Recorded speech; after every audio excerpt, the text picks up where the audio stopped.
오늘 말씀의 제목은 하나님은 교과서로 만나야 합니다 라는 이야기를 가지고 함께 말씀 나누겠습니다. 오늘 본문의 말씀 여러분 아마 다 읽으셔서 아마 내용은 아실 거예요. 참으로 어려운 본문이 아닌가 생각해 보게 됩니다. 제가 다시 한번 현대어 성경으로 다시 읽어 드리겠습니다. 한번 잘 들어보시기 바랍니다. 나는 헛된 세상살이에서 모든 것을 보았다. 의로운 사람도 젊어서 죽는 사람이 있고 악한 사람도 오래 사는 사람이 있으니 지나치게 의로운 사람이 되지 말고 지나치게 지혜로운 사람도 되지 말아라. 스스로 패망할 이유가 무엇인가? 지나치게 악인이 되거나 지나치게 어리석은 사람도 되지 말아라.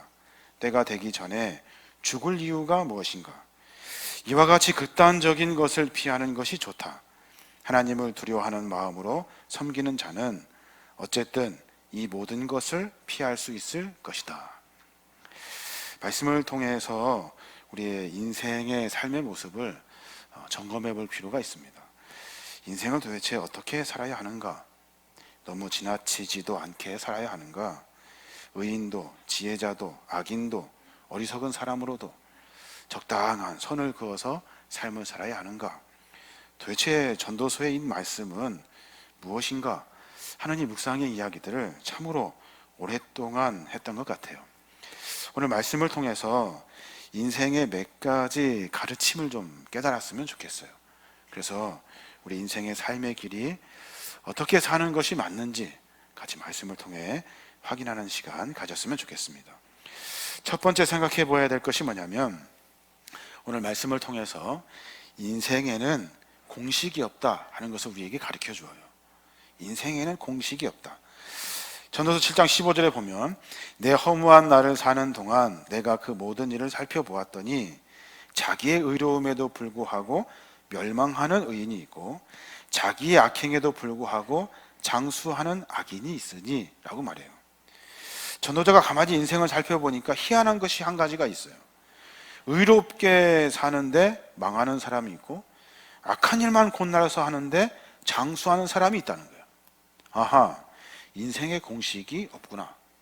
세계 인구가 75억 명인데 이 공식이 있다면 75명에게 공식을 대입하면 딱 결과를 얻을 수 있는 답이 있을 거란 말이에요.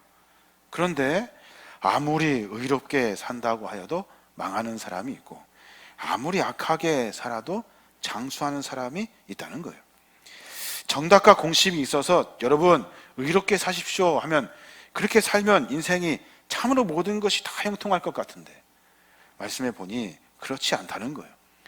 정답과 공식이 없으니 개인이 좋을 대로 살면 되는가?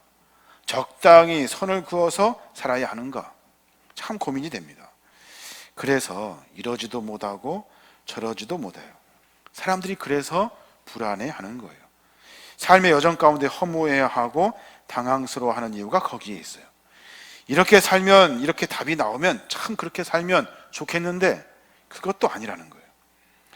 예를 들어서 열심히 살면 성공한다. 여러분 열심히 살면 꼭 성공합니까? 그렇지 않죠. 열심히 살아보니 성공하는 사람도 있고 성공하지 못하는 사람도 있어요. 누구는 그렇게 다이어트를 막 열심히 해요. 그런데 다이어트를 아무리 열심히 해도 살이 빠지지 않는 사람이 있어요. 물만 먹어도 살찌는 사람 있어요.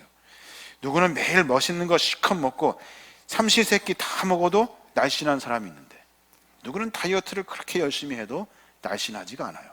열심히 산다고 해서 인생이 꼭 성공하는 것은 아니더라는 거예요. 세상에서 제일 열심히 사는 사람이 누굴까요? 누구냐면 라스베가스에서 사는 사람이에요. 무슨 말이냐면 저희 매형이 이제 미국에서 한인 목회 하시는데 그런 말씀 하신 적이 있어요.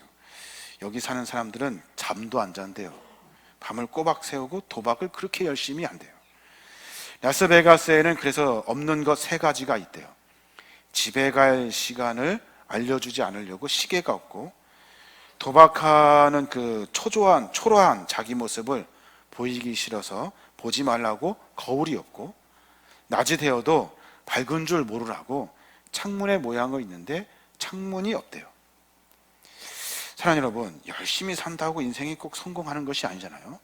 열심히 한 라스베가스에서 도박을 열심히 하는 사람들 우리가 박수 쳐주지 않잖아요. 그럼 게으른 사람은 다 망하는가? 그것도 아니에요. 게으르다고 우연히 하는 일들이 다 잘 될 수도 있어요. 잘 살 수 있다고요. 여러 가지 이야기들을 가만히 보면 전도자가 살펴보니 세상에 열심히 산다고 성공하는 것도 아니고 게으르다고 망하는 것도 아니라는 거예요. 15절 다시 보면 자기 의로움에도 불구하고 멸망하는 의인이 있고 자기의 악행에도 불구하고 장수하는 악인이 있다는 거예요. 도대체 목사님이 무슨 말을 하려고 하는지 아마 궁금해 하실 거예요. 인생은 정답이 없어요. 공식이 없는 것이 인생이래요. 그래서 어떻게 합니까? 처절하게 정답을 찾습니다. 아무리 찾아도 찾을 수 없는 정답을 처절하게 몸부림치며 살아요. 그래서 한 가지 작은 불씨와 같은 답을 찾는데 그 답이 뭐냐면 내가 하나님이 필요하구나.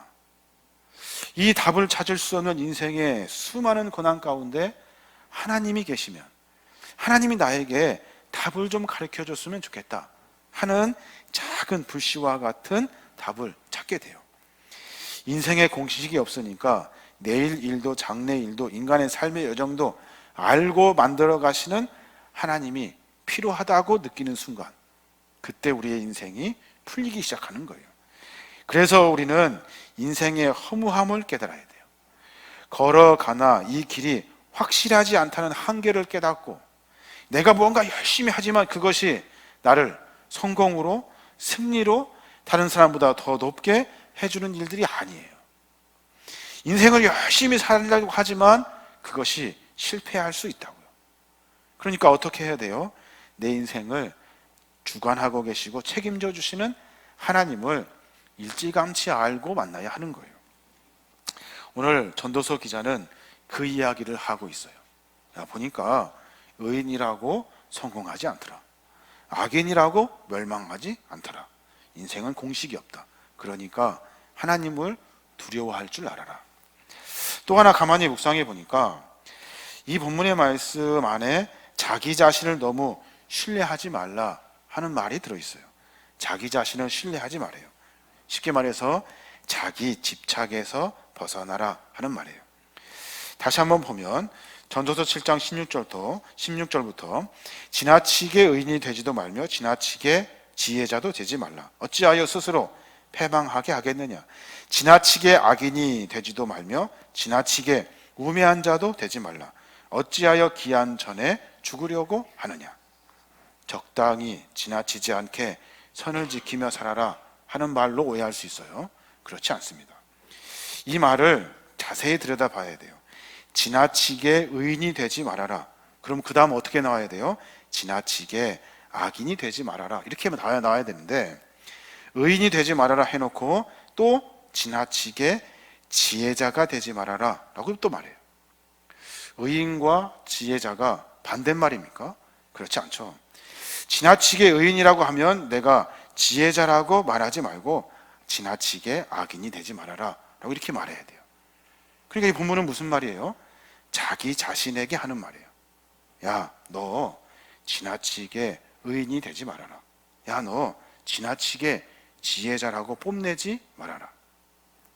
인생은 그렇게 해서 답을 얻는 것이 아니야. 어떻게 해야 돼? 결론에는 교만하지 않도록 하나님을 두려워하며 삶을 살아야 하는 거예요. 자기가 의인이라고 생각하는 사람은 회개해야 할 이유를 찾지 못하죠. 자기가 지혜자라고 생각하는 사람은 하나님의 지혜에 귀를 기울이지 않아요. 자기가 잘난 맛으로 살면 하나님과 멀어지게 되고 하나님을 두려워하지 않는다는 거예요. 그 삶을 뭐라고 해요? 교만하다라고 말해요. 그러니까 잠언서 16장 18절에 보면 교만은 패망의 선봉이요 거만한 마음은 넘어짐의 아짜미니라 라고 말해요. 너 너무 의인이라고 뽐내지 말고 지혜자라고 자랑하지 말아라. 인생이 그렇다고 해서 성공하는 것이 아니야 라고 말하고 있는 거예요. 성경을 가만히 들여다보면 하나님이 필요하다고 생각하는 그 순간에 우리는 어떻게 됩니까? 하나님 앞에 무릎 꿇게 되어 있어요. 내 인생이 실타래 같은 여러 문제들이 있어요. 그 문제를 내가 아는 것으로, 내가 가지고 있는 것으로 풀려 한다면 복잡하고 어렵고 힘들기만 해요. 그러니까 우리는 하나님께 맡길 수 있는 믿음과 신앙의 모습이 있어야 돼요. 그러려면 어떻게 해야 돼요? 겸손해야 돼요. 하나님을 두려워할 줄 알아야 돼요. 누가복음 18장에 보면 바리새인과 세리가 성전에서 기도를 합니다. 가만히 보면 바리새인은 서서 따로 기도해요. 서서 따로. 여기서 말하는 따로는 맨 앞 중앙을 의미해요. 바리새인은 맨 앞에 중앙에 다른 사람들보다 따로 기도해요. 뭐라고 기도하냐면 자기를 자랑하는 기도해요. 하나님, 나 금식했습니다. 나 11조 했습니다. 그렇게 자랑해요. 토색한 것 없고 불의, 간음 이런 거 한 적 없습니다. 하나님, 나 대단하죠? 나 의인이에요. 나 똑똑하죠? 나 지혜자예요. 이걸 자랑해요. 그러니까 하나님 앞에 무릎 꿇지를 못하는 거예요. 근데 세리는 어떻게 합니까? 세리는 누가복음 18장 13절에 보면 세리는 멀리 서서 가만히 눈을 들어 하늘을 쳐다보지도 못하고 다만 가슴을 치며 이르되 하나님이여 불쌍히 여기소서 나는 죄인이로소이다 라고 기도해요. 자기를 자랑하는 사람은 하나님 앞에 무릎 꿇지 못해요. 의인이라고 하는 사람, 지혜롭다 하는 사람. 그런데 내 모습을 보고 부족하다, 나는 죄인이다 하는 사람은 하나님의 은혜를 구하기 때문에 무릎 꿇게 되어 있어요. 세리는 멀리 서서 가만히 눈을 들어 하늘을 쳐다보지도 못하고 고개를 받고 기도한대요. 여기서 멀리 서서는 어딜까요? 성전에서 멀리 서서는 맨 앞 성전의 중앙 그 자리에서 가장 먼 곳을 말해요. 저 구석, 그 구석에서 고개도 들지 못하고 하나님, 나는 죄인입니다. 무릎 꿇고 하나님 앞에 기도하는 거예요. 주님이 하신 말씀 14절에 내가 너희에게 이르노니 이에 저 바리새인이 아니고 이 사람이 의롭다 하심을 받고 그의 집으로 내려갔느니라. 누가 의로운 사람이래요? 내 지혜, 내 의로움을 자랑하는 사람이 아니라 나는 죄인입니다. 내가 하는 일이 하나님 보시기에 합당하지 않습니다. 그래서 내가 하는 일이 맞는지 하나님이 두렵습니다 하는 사람들이 의롭다는 거예요. 자기 자신을 너무 신뢰하지 말아라 하고 전도서 기자가 이야기하고 있어요. 또 이야기를 가만히 묵상해 보면 남의 의와 지혜를 판단하지 말아요. 내가 의롭다 하면 남은 의롭지 않은 거예요. 내가 지혜롭다고 자랑하면 남은 지혜롭지 않은 거예요. 스스로에게 나는 의롭다, 나는 지혜롭다 생각하면 마치 의로운 사람이 되어서 다른 사람의 죄를 마음껏 지적해도 되는 것처럼 의로운 사람을 흉내내지 말라는 거예요. 너 그거 아니다, 정답 아니라는 거예요. 인생은 그렇게 정답으로 돌아가는 것이 아니야. 다른 사람은 다 무식하고 나는 지혜를 가르쳐주는 사람이 되는 것처럼 살지 말라는 거예요. 성경이 계속해서 지적하는 것이 뭐냐면 남을 비판하지 말고 판단하지 말라. 남은 사랑할 대상이라고 성경은 가르쳐 주어요. 왜 그럴까요? 너에게는 판단할 만한 지혜가 없어요. 너는 판단할 만한 의인이 아니라는 거예요. 남을 판단할 만큼 의롭지도 않고 남을 판단할 만큼 지혜롭지도 않다는 거예요. 예수님이 하신 말씀이 생각나요. 누가복음 6장 41절 말씀. 어찌하여 형제의 눈 속에 있는 티는 보고 내 눈 속에 있는 들보는 깨닫지 못하느냐. 남의 눈에 티끌은 보지 말고 내 눈에 있는 들보를 보래요. 들보가 뭐예요? 들보? 사진 하나 봅시다. 보면 들보, 그러니까 양쪽 기둥을 받치는 큰 대들보. 그러니까 이거는 크고 튼튼하고 대단해야 돼요. 단단해야 돼요. 이 들보가 눈에 있대요. 눈에 들어갈 수나 있습니까? 야, 다른 사람 티끌 보지 말고 네 눈에 들보를 봐. 너는 의인도 지혜자도 아니야 라고 말하고 있는 거예요. 우리가 쉽게 야, 나는 공부 열심히 하니까 이만큼 결과가 나오던데 너는 왜 안 하니? 라고 쉽게 자녀들에게 말해요. 그런 말 하지 말라는 거예요. 나는 작심하고 딱 30일 다이어트 해보니까 날씬해지던데 너는 왜 안 되니? 자기의 기준에 맞춰서 말하지 말라는 거예요. 인생은 딱딱딱 떨어지는 것이 아니라는 거예요. 되는 사람이 있고 안 되는 사람이 있어요. 내가 했다고 남에게 의로운 척, 의로움으로 남을 정죄하지 말라는 거예요. 성경은 절대로 사람을 판단하지 말라고 가르쳐요. 사람은 사랑하는 대상이지 판단하는 대상이 아니라는 거예요.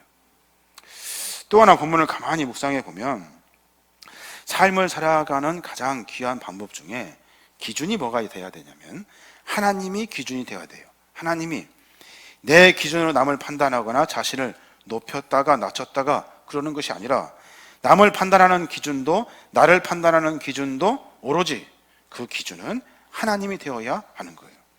18절에 그렇게 말해요. 너는 이것도 잡으며 저것에서도 내 손을 놓지 아니하는 것이 좋으니 하나님을 경외하는 자는 이 모든 길에서 벗어날 것이며. 무슨 말이에요? 사람은 이것도 잡고 있고 또 저것도 잡으려고 한대요. 사람은 이것을 놓으려고 하지 않아요. 내가 의롭게 생각하는 것, 내가 지혜롭게 생각하는 것, 내 좋을 대로 사는 악의 마음들 절대 놓지 못해요. 놓지 못하니 어떻게 해요? 놓지 못하는 마음 꽉 붙들고 그리고 나서 그것 가지고 인생을 사는 것이 아니라 하나님을 경외하는 자로 살아라. 인생에 여러 복잡한 일들이 있어요. 그 복잡한 문제 잡고 사는 거예요. 그리고 나서 어떻게 하는 거예요? 인생에 하나님을 경외하는 것으로 살아요. 인생은 복잡하지만 하나님을 경외하면 하나님께서는 이 모든 길에서 벗어나게 하신다는 거예요. 여러 가지 일들이 있어요. 그 일들 가운데 다 놓지 못해요. 우리는 다 끌어안고 산다고요. 중요한 것이 뭐예요? 하나님을 경외하는 거예요. 그러면 이 복잡한 문제가 해결되기 시작한다는 거예요. 하나님을 경외하는 자는 이 모든 길에서 벗어날 수 있다. 내 기준과 지식으로 판단하지 말고 하나님을 경외해야 된다라고 이렇게 이야기해 주고 있는 거예요. 사랑하는 여러분, 우리의 인생에서 유일한 기준점은 하나님이 되어야 하는 거예요. 내가 아니고 하나님이 되어야 하는 겁니다. 믿는 우리에게 있어서 세상의 모든 것을 초월한 단 한 가지 기준이 있다면 그것은 하나님이셔요. 하나님께서 맞다 그러면 맞는 거고 아니라 그러면 아닌 거예요. 이게 하나님의 기준으로 사는 사람들의 삶의 자세예요. 그럼 이거 어떻게 알 수 있어요? 어떻게? 학생이 공부하는데 두 종류의 책이 있잖아요. 하나는 교과서가 있고 하나는 참고서가 있어요. 수능 시험 만점 받은 학생에게 매일 인터뷰를 하죠. 매년마다. 그 학생 뭐라고 해요? 예, 교과서 위주로 공부했습니다. 그런단 말이에요. 예, 공부 잘하는 학생은 교과서를 먼저 섭렵해요. 교과서가 잘 이해되지 않을 때 참고서를 펴보는 거예요. 교과서를 보고 그 문제, 비슷한 유형의 문제를 참고서를 통해서 수없이 푸는 거예요. 중요한 건 뭐예요? 참고서예요. 그 참고서가 아니라 교과서예요. 교과서를 먼저 봐야 돼요. 책방에 가니까 책이 많아요. 인생 성공하고 싶어서 책방에 가서 여러 책을 봅니다. 가면 인생 성공에 대한 여러 참고서들이 있어요. 참고서들이. 거기에 보면 저도 성공하고 싶어서 가지고 있는 책들을 쭉 나열해 보니까 데일 카네기의 인간관계는, 존 맥스웰의 리더십, 스티븐 코비의 성공하는 사람의 7가지 습관, 여러 책들이 있어요. 성공하고 싶어서, 잘하고 싶어서. 여러분 그거 다 필요한 책입니다. 그런데 그 책 한마디로 말해서 참고서예요. 그 책을 먼저 읽는 것이 아니에요. 교과서를 먼저 읽어야 돼요. 교과서가 뭐예요? 교과서는 성경이에요. 하나님이 어떤 분이신지를 아는 거예요. 혼란한 인생 가운데 하나님을 경외하며 살으래요. 그것 붙들고 놀 수 없어. 너 붙들고 살아. 그런데 하나님을 경외하며 살아. 하나님이 어떤 분이신지 알아야 하는데 어디서 찾을 수 있어요? 성경을 통해 찾을 수 있어요. 수많은 참고서, 성경을 먼저 본 다음에 인생의 성공의 참고서를 보는 거예요. 그래서 우리가 성경을 읽는 거예요. 말씀이 그거라 하면 그건 거예요. 참고서가 아무리 저거라고 말해도 교과서가 아니야, 이거다라고 말하면 그것이 되는 거예요. 성경은 그래서 교과서가 되는 거예요. 세상의 모든 책이 천국은 인간이 만들어낸 환상이라고 이야기해요. 성경이 천국이 있다 하면 교과서를 믿는 거예요. 성경은 하나님이 어떤 분이신지를 분명하게 우리에게 말해주는 교과서가 되는 거예요. 교과서 안에 뭐가 있는지 날마다 읽어야 되고, 교과서에 말하는 인간은 누가 의인인지 죄인인지 교과서를 통해서 알아야 되고, 인생이 어떻게 태어나서 어떻게 살다가 어디로 향하여 가야 되는지, 마지막에 죽음 이후에는 무엇이 있는지 교과서를 통해서 배워야 돼요. 성경을 통해서 배워야 인생이 풍성함을 누리게 되어 있어요. 교과서 떼고 여러 참고서를 읽는 것은 우리에게 도움이 안 돼요. 헷갈리기만 하는 거예요. 교과서에 뭐라고 말해요? 세상은 의인이 없대요. 세상은 전부 다 죄인뿐이래요. 로마서 3장 10절부터 보면 기록된 바 의인이 없나니 하나도 없으며 깨달은 자도 없고 하나님을 찾는 자도 없고 다 치우쳐 함께 무익하게 되고 선을 행하는 자는 없나니 하나도 없도다. 모든 사람이 죄를 범하였음에 하나님의 영광에 이르지 못하더니. 참고서 누가 쓴 거예요? 참고서 사람이 쓴 거예요. 사람이 쓰면서 그 참고서가 정답인 줄 알고 착각하며 살아요. 누가 쓴 책이에요? 죄인들이 쓴 책이에요. 그러니까 참고서는 정답이 될 수 없어요. 그러니까 야고보서 4장 12절에 그렇게 말해요. 입법자와 재판관은 오직 한 분이시니 능히 구원하기도 하시며 멸하기도 하시느니라. 너는 누구이기에 이웃을 판단하느냐? 입법자와 재판관은 오직 한 분 하나님밖에 없대요. 그 하나님 어디서 만날 수 있어요? 성경을 통해서 만날 수 있어요. 인간은 별짓을 다 해도 죄인이고 악인이에요. 아무리 선한 척해도 악인이에요. 목사라고 해서 멀쩡할 것 같습니까? 악인이에요. 의롭지 않아요. 선하지 않다고요. 그래서 세상에 제공하는 모든 기준은 다 이렇게 삐뚤어져 있어요. 죄인인 인간이 인간을 판단하는 기준도 삐뚤어져 있어요. 삐뚤어진 자를 가지고 아무리 똑바로 선을 그어도 그 선은 삐뚤어져 있어요. 삐뚤어지니까 내가 삐뚤어진 것으로 객관적이다, 주관적이다 이야기하면서 의인이다, 죄인이다 말한 그 기준도 삐뚤어져 있어요. 인간이 아무리 열심히 살고 아무리 애태우고 아무리 멋지게 살아도 인간은 태어날 때부터 죄인이에요. 하나님이 아니면 우리는 삐뚤어진 인생 살 수밖에 없어요. 하나님을 찾을 수 없고 정직하게 살 수 없고 의인으로 살 수 없고 여전히 우리는 죄인이에요. 그러니까 우리가 삐뚤어진 것을 가지고 세상을 보니 세상은 삐뚤어져 보이는 거예요. 인생의 직선으로 역사하실 분 누구밖에 없어요? 하나님밖에 없어요. 하나님 어디서 만날 수 있어요? 말씀을 통해 만날 수 있어요. 목사가 설교를 하는 것이 딴뜻할 것 같습니까? 그렇지 않아요. 여러분이 먼저 말씀을 읽으셔야 돼요. 말씀을 통해서 여러분이 하나님이 어떤 분이신지를 깊이 스스로 깨달아야 돼요. 그리고 나서 말씀을 통해서 하나님을 소개받던 이야기를 듣고 확신을 갖는 거예요. 그것이 우리 인생에 가르쳐 주신 하나님의 진리예요. 우리 인생을 바르게 인도할 교과서를 만나야 돼요. 그래서 제가 성경 읽자고 하는 거예요. 여러분들이 느슨해지고 게을러지고 쫓아오지 못하고 힘들다고 말해요. 여러분 힘들죠? 얼마나 어렵습니까? 그래도 하셔야 돼요. 죄송하지만 부모라고 해서 자식에게 교과서 될 수 없어요. 교과서인 성경을 자녀에게 잘 가르쳐주고 읽도록 해야 돼요. 너는 다른 사람 말보다 엄마 아빠 말만 잘 들으면 돼. 그러면 삐뚤어져요. 진짜 부모는 뭘 해야 될까요? 학원 막 보내는 거? 그것이 아니라 말씀 있는 자리로 아이를 데려와 교과서를 만나게 하셔야 돼요. 인생의 교과서를 만나게 하셔야 돼요. 부부간에도 마찬가지예요. 남편이 아내에게 교과서가 될 수가 없어요. 아내도 남편의 교과서가 될 수 없어요. 아내들 남편에게 그렇게 말하죠. 내 말 잘 들으면 자다가도 떡이 생긴다. 여러분 그거 속으면 안 돼요. 그거 거짓말이에요. 떡 안 생겨요. 뭘 봐야 떡이 생깁니까? 교과서, 말씀을 봐야 돼요. 그래야 좋은 일이 생겨요. 성경에서 우리의 인생을 광야라고 말해요. 왜 성경은 우리의 인생을 광야라고 할까? 광야 가만히 생각해 보십시오. 인생의 여정을 광야를 지나가는 것이다 라고 설명해요. 생각해 보면 광야는 지도를 그릴 수가 없어요.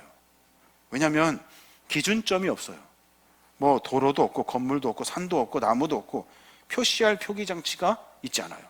요즘은 뭐 내비게이션도 있고 뭐 여러 거 막 있지만 없어요. 광야는 지도를 그릴 수가 없어요. 그저 사막의 높고 낮음만 그릴 수 있겠죠. 광야를 살다 하는 책을 보면 이렇게 소개해주고 있어요. 광야 같은 인생을 사는 곳에서 우리는 지도가 필요한 것이 아니라 안내자가 필요하다라고 말해요. 저는 이 말이 참 공감이 돼요. 광야 같은 인생에 지도가 필요한 것이 아니에요. 남들 이렇게 했다고 쭉 따라가는 것이 아니라고요. 광야 같은 인생은 안내자가 필요한 거예요. 안내자 어디서 만날 수 있어요? 말씀을 통해 만날 수 있어요. 안내자가 누구예요? 하나님이셔요. 하나님을 통해 만나야 하는 거예요. 요한복음 14장 줄에 보면 내가 길이요 진리요 생명이니 나로 말미지 않고는 아버지께로 올 자가 없느니라 하고 말씀하셔요. 주님이 내가 너의 길이고 내가 너의 생명이다. 내가 너의 안내자이기 때문에 너는 나 없이는 아버지께로 갈 수 없어. 우리가 그렇게 말씀해주고 계시는 거예요. 사랑하는 여러분, 우리 인생의 삶에 여러 문제들이 있습니다. 인생의 정답은 없어요. 정답은. 그래서 우리는 하나님을 찾게 되죠. 몸부림치다 하나님을 찾는 거예요. 그 하나님은 우리에게 정답을 가르쳐 주셔요. 무엇을 통해서요? 말씀을 통해서.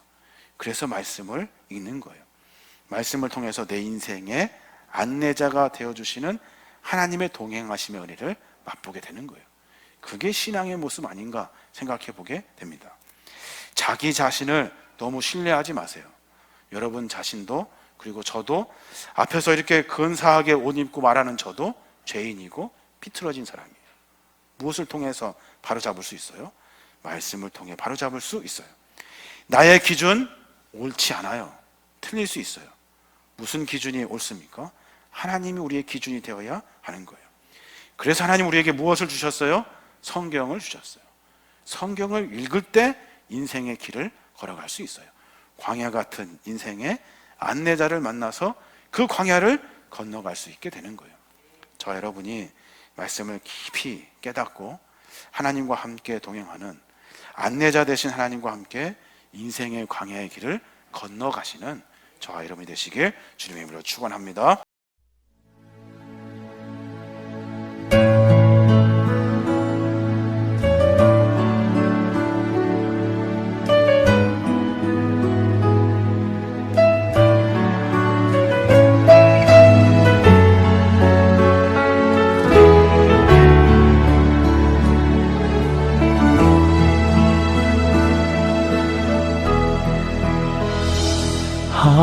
하나님의 사랑을 사모하는 자, 하나님의 평안을 바라보는 자, 너의 모든 것 창조하신 우리 주님이 너를 얼마나 사랑하시는지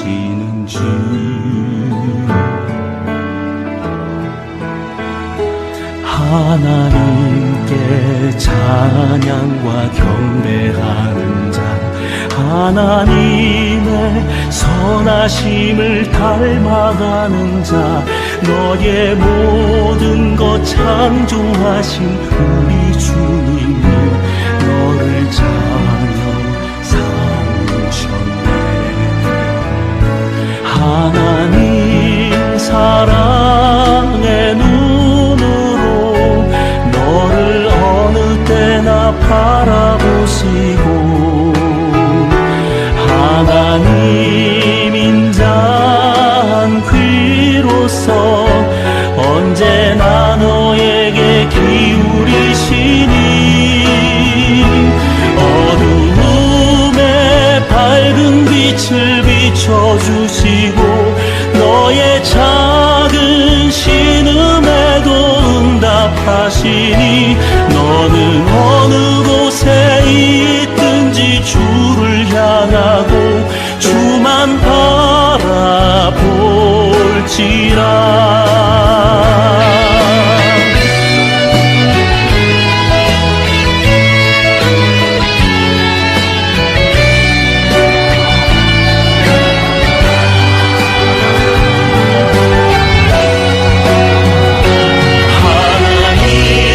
사랑의 눈으로 너를 어느 때나 바라보시고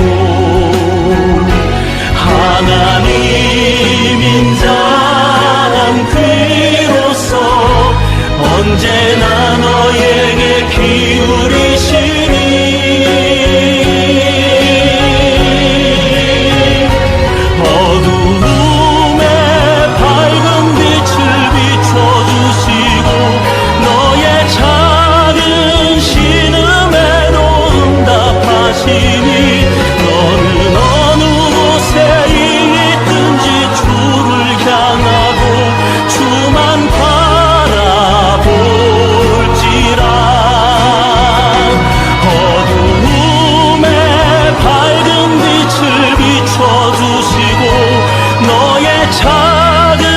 신음에도 응답하시니